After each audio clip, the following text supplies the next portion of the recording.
تلیاک مەترسیە گەورەکە و مادە ترسناکەکەی کە تەواوی جیهان و هەرێمی کوردستانیشی بەخۆی سەرقاڵ کردووە.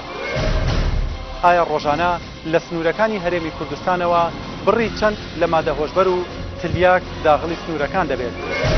کامانن ئەو چین و توێژانەی کە سەرقاڵن وە جیرۆدەن بەم مادانەوە ئایا لە چاکسازیەکان و زیندانەکاندا کامانن ئەو پرۆگرامانەی جێبەجێ دەکەین بۆ هێنانەوە دۆخی ئاسایی ژیانی ئەو کەسانەی کە ئالوودەبوون بە تلیاک؟ لێرە باز لەوە کرێ کە خەڵکی لە مەسئولەکانی مەلەوە گران بەعکسەوە ئەو منداڵی کێتە لە ئێمە زۆر مدمین نەبووە لەسەر ئەو ماوەدا.